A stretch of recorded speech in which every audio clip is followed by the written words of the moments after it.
Hi అండి, అందరికీ నమస్తే. వెల్కమ్ బ్యాక్ టు కుమారిషం. ఈరోజు క్రిస్పీ దొండకాయ ఫ్రైని ఎలా తయారు చేసుకుని వీడియోలో చూసేద్దాం. దీనికోసం ఒక 250 గ్రామ్స్ దొండకాయల్ని ఇలా క్లీన్ చేసి ఇలా తీసుకోండి.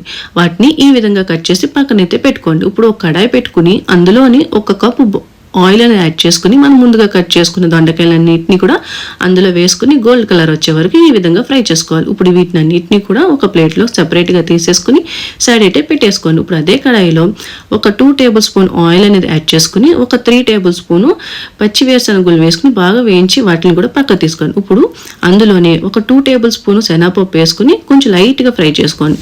తర్వాత 1/2 టేబుల్ స్పూను జీలకర్ర, 1/2 టేబుల్ స్పూన్ ఆవాలు వేసుకుని అలాగే ఒక 5 ఎల్లుల్లిపాయ రబ్బలను కూడా వేసుకుని అలాగే ఒక 3 ఎండుమిర్చిని కూడా వేసుకుని కొంచెం కరివేపాకు వేసుకుని బాగా ఫ్రై చేసేయండి.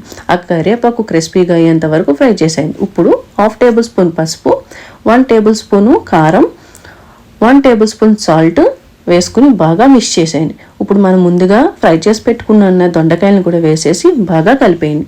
ఇది ఒక 2 మినిట్స్ చేయండి. 2 మినిట్స్ చేశాక ఇలాగా తర్వాత మనం ఎండు కొబ్బరిని ఒక 4 టేబుల్ స్పూన్ ఈ విధంగా యాడ్ చేసుకోండి. ఎండు కొబ్బరి లేకపోతే పచ్చి కొబ్బరి అయినా పర్వాలేదండి. ఎండు కొబ్బరి ఉంటే ఎండు కొబ్బరి వేయండి, లేదంటే పచ్చి కొబ్బరి కూడా వేసుకోండి. వీటిని అన్నిటిని కూడా వేసేసి మనం ముందుగా వేయించుకుని పెట్టుకున్న వేరుశనగలను కూడా వేసేసి దీన్ని స్లిమ్లోని ఒక 2 to 3 బాగా ఫ్రై చేసుకోండి. ఈ విధంగా అయితే ఫ్రై అయిపోవాలి.